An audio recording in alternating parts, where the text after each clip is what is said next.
My wife's scandalous texts were exposed during family dinner when her phone connected to the TV and started displaying his messages with John from yoga.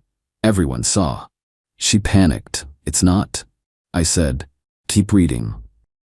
When the next message appeared on the 65-inch screen, 36 male. Never thought technology would be the thing that ended my marriage, but here we are. Sunday dinner. My parents were visiting from out of state, staying with us for the week. My wife Jenna, 34, had been excited about it all month. Wanted to show off this new recipe she'd learned, make the perfect dinner, the whole thing. We'd invited my younger brother and his girlfriend too. Nice family evening. Everything was normal. Good even. Dinner went great. Jenna was happy with how the food turned out.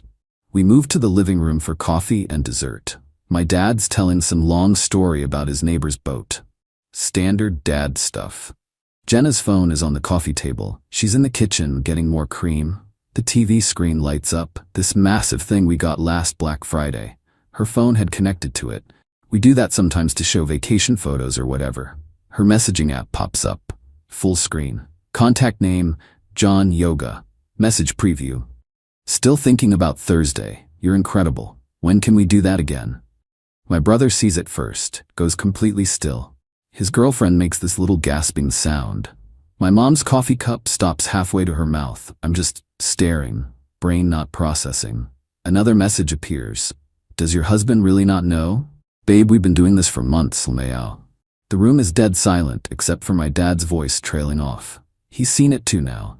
Jenna walks back in with the cream pitcher, sees everyone's faces, follows our stares to the TV screen.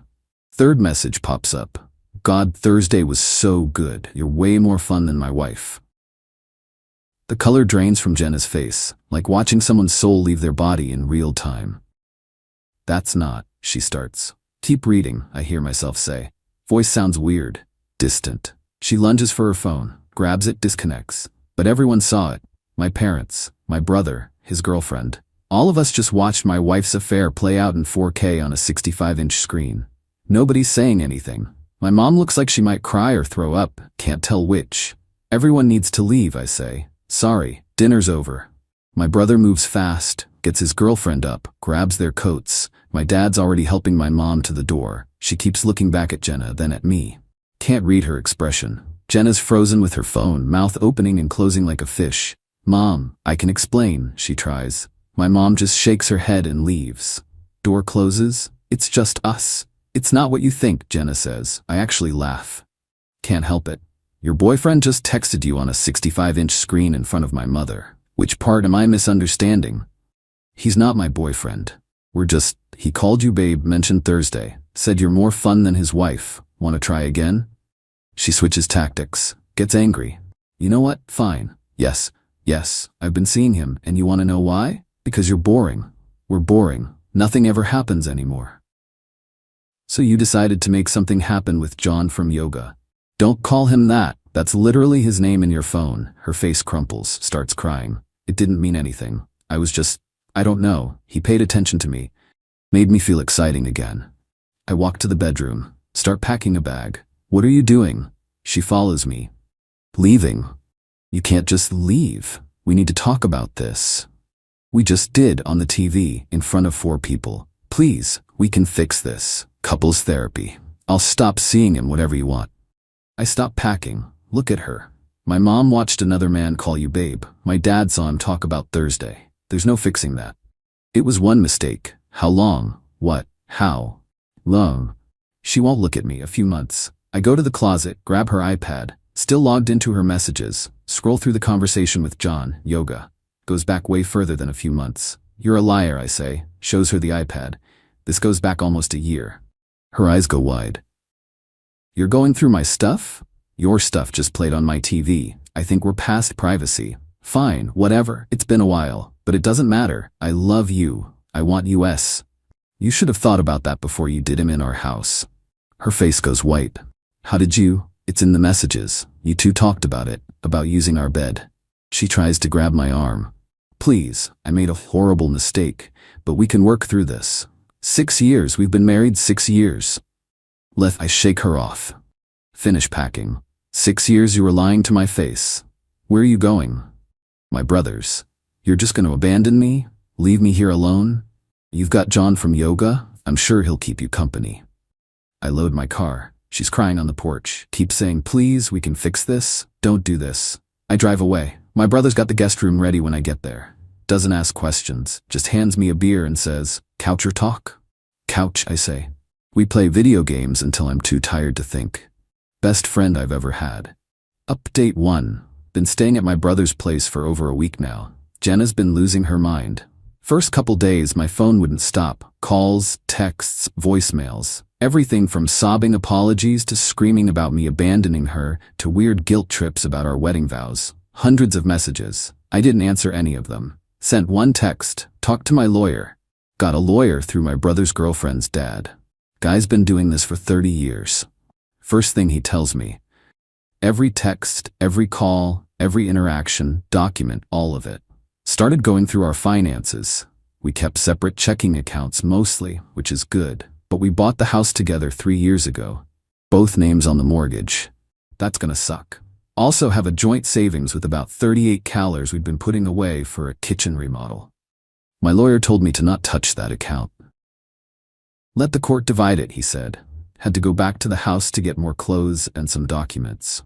Waited until Jenna was at work. Place felt wrong, like a museum of someone else's life. Her coffee mug in the sink. Yoga mat by the door. Pictures of us on the walls looking like a sick joke now. Found her iPad on the kitchen counter. Still unlocked. Look, I know it's maybe not great, but I checked the messages. The John yoga conversation didn't start a few months ago. Didn't even start a year ago. First message was from over a year and a half back. She'd been lying even when I confronted her. Read through enough to feel sick. Plans they made, places they went, things they did in our house while I was at work. In our bed. Screenshot everything, sent it to myself. My lawyer's gonna want to see this. Got a call that afternoon from Jenna's mom, this woman who I spent every holiday with for 6 years, who called me her son. You need to come home and fix this, she says. No hello, no how are you? Fix what?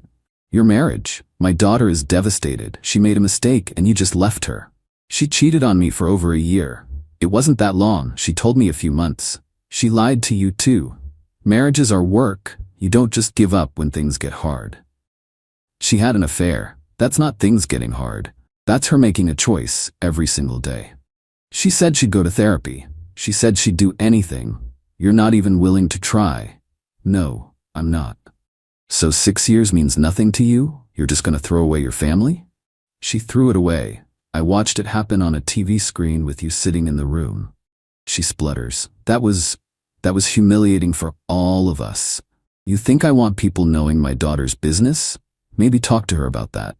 You're being cruel, vindictive. This is why she needed someone else. You're cold. I hung up, blocked her number. 2 days later, Jenna's best friend showed up at my brother's place. Don't know how she got the address. My brother answered the door. I hear this voice. I need to talk to him. Come out to the porch. What do you want? You need to talk to your wife. She's not my wife anymore. Legally she is. And she's falling apart. She can't eat. She can't sleep. She cried so hard yesterday she threw up. Okay. Her face goes red. Okay, that's all you have to say? What do you want me to say? That you'll talk to her, work things out. People make mistakes. For over a year, that's a lot of mistakes. She told me it was just a few months. She lied. Want to see the messages? I've got screenshots going back over a year and a half. That stops her. Oh, yeah, but still, you made vows, for better or worse. You're supposed to fight for your marriage. She stopped fighting for it when she hooked up with John. God, you're so dramatic. It's not like she killed anyone. She made a mistake. A human mistake. My mom watched her affair play out on a TV in our living room. There's no coming back from that. So you're just done? That's it? What about forgiveness? Ask her to forgive herself. I've got nothing to do with it. She called me some names, told me I was throwing away the best thing that ever happened to me, said I'd regret this. I went back inside. Next day, Jenna's lawyer called mine. Some guy who apparently thinks he can intimidate me into a favorable settlement. My client is willing to be reasonable about asset division if we can keep this quiet, he tells my lawyer. My lawyer asks what he means by quiet. Well, no need to air everything in court. My client made an error in judgment. She takes responsibility, but she'd like to maintain her dignity. My lawyer almost laughs. Her error in judgment got broadcast on a TV in front of witnesses. Dignity ship has sailed. The court doesn't care about infidelity anyway. We're a no-fault state. She's entitled to half of everything regardless. This is the part that kills me. My lawyer already warned me. No-fault state means her cheating doesn't matter legally. We split assets 50-50. And because she makes less than me, she's at 68 Qley. I'm at 95 Qley. There's going to be alimony. Probably 12 to 18 months worth. Maybe $1,500 a month. So she gets rewarded for cheating, I said to my lawyer. No, she gets what the law says she's entitled to. I'm sorry. It's not fair, but it's how it works. That night I couldn't sleep. Just kept thinking about it. She lies to me for over a year. Humiliates me in front of my family. And she gets half the house equity, half the savings, and I pay her for the privilege of divorcing her. My brother found me at the kitchen table at like 3 a.m. Can't sleep? She's getting half of everything. Yeah, it's not right. No, it's not. So why am I doing this? He sits down. Because staying would be worse. Because every time you looked at her you'd think about it. About him. About the TV. About mom's face. He's right. I know he's right. The money doesn't matter, he says. Your sanity does. Filed the divorce papers the next morning. Update 2. Things got bad. Then they got worse. Then they got weird. Divorce papers were filed about 2 weeks back. My lawyer's pushing everything through fast since we don't have kids, and it's relatively straightforward. Well, as straightforward as splitting a life in half can be. Jenna's lawyer is trying to drag it out, probably hoping I'll crack and agree to give her more just to end it. Not happening. First issue. She's refusing to move out of the house. My lawyer says since we're both on the deed, neither of us can force the other out without a court order. That takes time. Fine, she can stay there. I don't want to be in that house anyway. But then she stopped paying her half of the mortgage. Just stopped. I get a notice from the bank that we missed last month's payment. Called my lawyer. He says I either pay the whole thing or hits both our credit scores. The mortgage is $2,400 total. Her half is $1,200. She makes good money, $68 a year. She can afford it. She's just choosing not to. I paid it. Can't let it wreck my credit. My lawyer sent a strongly worded letter to her lawyer. They responded that Jenna is experiencing financial hardship due to the emotional trauma of the divorce and cannot afford her share at this time. Bull. Total bull. Second problem, that joint savings account with 38 Qley? The one my lawyer froze? She's been trying to withdraw from it. Multiple attempts. 1,000 here, 5,000 there. Bank keeps declining it because of the freeze. Her lawyer sends a letter demanding emergency access to marital funds for essential living expenses. Lists out her supposed costs. Rent for a new apartment. She's living in our house rent-free, utilities, groceries, therapy sessions, and my personal favorite, wellness expenses for emotional recovery. Wellness expenses. My lawyer's response was beautiful. Basically said, your client is living in the marital home without paying the mortgage she's legally obligated to pay.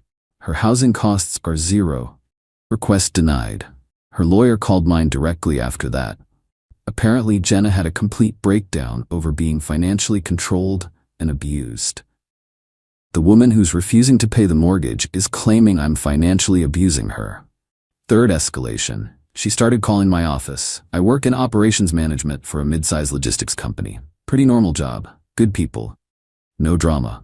Until Jenna called the main line. Receptionist transferred her to my desk. She launches into this crying speech about how I abandoned her, how she's suicidal, how could I be so heartless. She made one mistake, please, please, please. I hung up. She called back. Same thing. Hung up again. She called 8 more times. Finally had to go to HR. Showed them the divorce filing, explained the situation, left out some details, said my ex was harassing me at work. HR was actually great about it. Flagged her number, told reception to block her. But it was embarrassing explaining to my boss why my personal life was invading the office. Then came the really dirty move. My brother's girlfriend works at a pretty nice salon. Has her own clientele, does well. Last week, Jenna booked an appointment under a fake name. Showed up. Sat down in the chair, started talking about her horrible divorce and her heartless husband who abandoned her over one tiny mistake. My brother's girlfriend is a professional, did the haircut, didn't engage beyond polite responses, took the payment. But she told us that night. Jenna knew exactly who she was booking with. Had to. It was deliberate. My lawyer sent another letter. Harassment, cease and desist from contacting me or my family. Her lawyer responded that Jenna has the right to patronize any business she chooses, and my brother's girlfriend isn't legally family yet. Technically true. Completely beside the point. My brother wanted to go to the house and confront her. I told him no, let the lawyers handle it, but I was done playing defense. Remember John Yoga? I started digging. His full name was in those iPad messages. Found him on social media pretty easy. John, something 41, married, 2 kids, lots of family photos, happy wife, cute kids, normal suburban life. Guess where all that yoga was happening? Nowhere. Turns out they met when he was doing physical therapy on Jenna's ankle injury last year. He was her therapist. That's where it started. So she even lied about the yoga thing. I sat on this information for a while. Wasn't sure what to do with it. My brother said tell his wife. My lawyer said don't. Might look bad in court. But here's the thing. Court's already decided I'm getting screwed. Her cheating doesn't matter legally. I'm losing half the house and paying her alimony either way. So what's the risk? Made a burner email. Sent his wife a short message. I don't know if you're aware, but your husband has been having an affair with Jenna's name for over a year. I'm her husband. Found out recently. Thought you deserved to know. I have proof if you need it. Attached 3 screenshots, nothing graphic, just enough to prove it was real. Sent it. Logged out, deleted the email account. 2 days later, my phone rings, unknown number. Against my better judgment, I answered. You told his wife, Jenna, screaming. Who is this? You ruined his life. She's divorcing him. He might lose his kids. Sounds like consequences. He's going to sue you for harassment, for stalking, for telling his wife the truth. Good luck with that. Why would you do this? It's between us. No, it's between 4 people. I just made sure the 4th person knew. You're evil, vindictive. I made one mistake and you've destroyed everything. You made hundreds of mistakes. Every time you lied, every time you met him, every time you came home and acted normal. She made this sound like a wounded animal. Then hung up. Blocked that number. My lawyer called an hour later. Her lawyer sent an emergency letter claiming I'm harassing third parties and interfering with my client's relationships. What'd you do? My lawyer asked. I told him. He was quiet for a second. Did you threaten anyone? Make anything up? Nope. Just send his wife proof of his affair. That's not illegal. Truth is a defense. You're allowed to inform someone their spouse is cheating. That's what I thought. But she's gonna be pissed. She already is. Her lawyer tried to file a motion to hold me in contempt for violating the spirit of the cease and desist letter. My lawyer's response basically said, what cease and desist? Your letter said he can't contact your client. He didn't. He contacted a different person entirely with factual information. No violation. Judge agreed. Motion denied. But the real fallout from telling John's wife, that was just getting started. Final update. Divorce finalized yesterday. Took about 6 weeks total from filing to final decree. Here's how it all shook out. The house, we're selling it. Couldn't agree on who'd buy who out, and honestly I don't want it. Every room has memories I don't want anymore. Listing goes up next week. We've got about $80 in equity after the mortgage is paid off. Split 50-50, so roughly $40 each. Joint savings. The $38 got split down the middle, $19 each. She tried to argue she deserved more for therapy costs and emotional distress. Judge wasn't interested. Alimony, here's the kick in the teeth. I owe her $1,400 a month for 18 months. That's $25,200 total. My lawyer explained its standard calculation based on our income difference and length of marriage. But she's the one who cheated, I said for probably the 100th time. Doesn't matter in this state, I'm sorry. So let's do the math. She cheated on me for over a year, got caught on a TV screen in front of my family, put me through 6 weeks of hell, and she's getting $19 cash, $40 from the house sale, and $25,000 in alimony payments. That's $84,000 for destroying our marriage. The system isn't fair. But it's the system.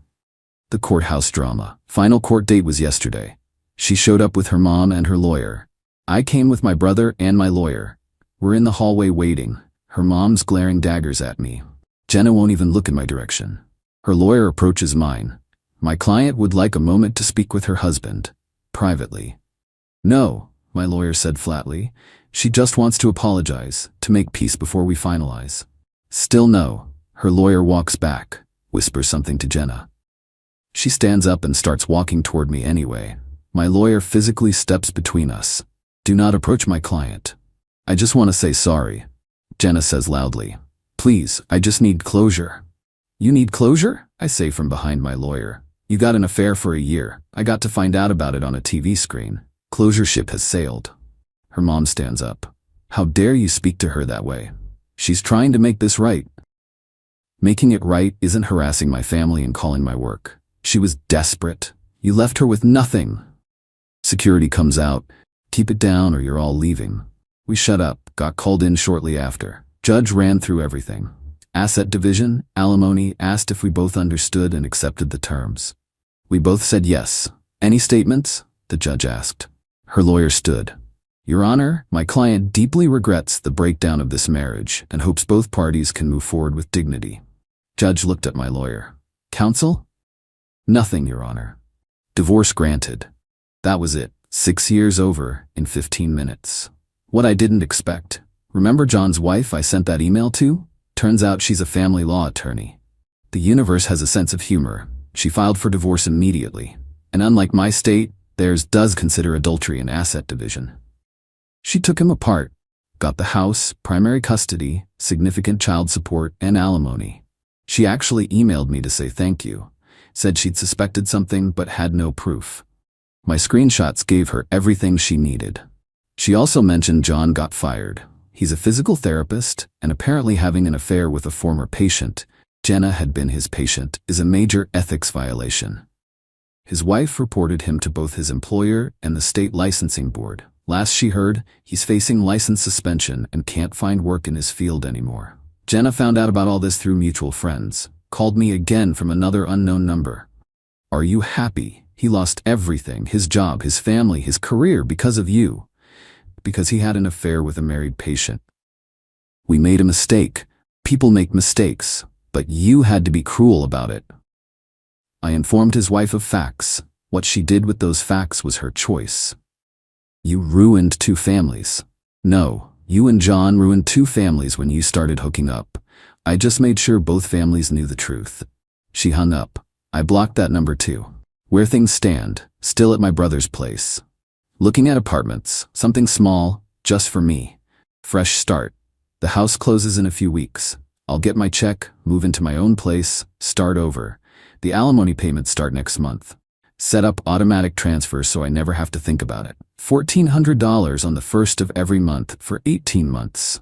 Then she's out of my financial life forever. My lawyer sent a final letter making it crystal clear. No contact. The divorce is done. We have no kids, no shared property after the house sells. There is 0 reason to ever speak again. Work's been good. Boss pulled me aside last week, said he respected how I handled a difficult situation and it showed maturity. Got my annual raise actually. Small one, but still. Nice timing. My parents called over the weekend. Mom apologized for not reaching out sooner. Said she didn't know what to say after everything. You did the right thing, my dad said. Took guts. I'm proud of you. Had to step outside after that call. My brother's been incredible through all this. Never once made me feel like a burden. His girlfriend's been great too. They're getting married next spring. Asked me to be best man. Obviously said yes. Dating? Not even thinking about it. Need to figure out who I am as a single guy again first. The real cost. Here's what nobody tells you about divorce. Yeah, there's the money and the house and the legal fees. But it's also every song that comes on that reminds you of her. It's avoiding restaurants you used to go to together. It's married friends not knowing how to act around you. It's your mom having to watch her daughter-in-law's affair play out on a TV screen. It's explaining to HR why your ex is calling your office. It's writing a check for $1,400 every month to someone who betrayed you because the law says income matters more than loyalty. The revenge part, Telling John's wife, watching that implode, felt good for maybe 2 days. Then it just felt empty. They both got consequences, sure. But I still lost 6 years and half my savings, and my parents still had to see what they saw. But here's the thing, I'm not angry anymore. Not most days anyway. Some days I see a yoga studio and want to put my fist through something. But mostly I'm just tired. And relieved. The divorce is done, the house is selling, the alimony's set up on autopay. There's nothing left to fight over. She has to live with what she did. Has to wake up every day knowing she threw away a 6-year marriage for a guy who was also married. Has to know that her affair got broadcast in front of her mother-in-law. Has to know that everyone, both families, mutual friends, everyone knows exactly what she did. That's not revenge. That's just reality. I don't know what she tells people about why we got divorced. Don't care. Let her spin whatever story helps her sleep. The people who matter know the truth. Final thoughts. To everyone saying I should have fought harder against alimony, fought for the house, fought to make her pay more. I hear you. But fighting costs money. Fighting costs time. Fighting costs your sanity. I wanted out more than I wanted revenge. The system's not fair. She cheated for over a year and got 84 calories anyway. That's infuriating. But dragging this out another 6 months of legal battles to maybe reduce her take by a few thousand? Not worth my mental health. I got what actually mattered. I got out. I got proof. I got her out of my life permanently. She'll cash her checks and pay her rent, and maybe someday realize what she lost. Or maybe she won't. Either way, not my problem anymore. I'm 36, got a good job, good family, a brother who took me in without question, parents who support me, a fresh start coming. She's got $84,000 and no one to blame but herself for needing it. Court's over, marriage is done. Moving forward. That's it. Thanks for letting me vent this whole mess. Time to actually close this chapter.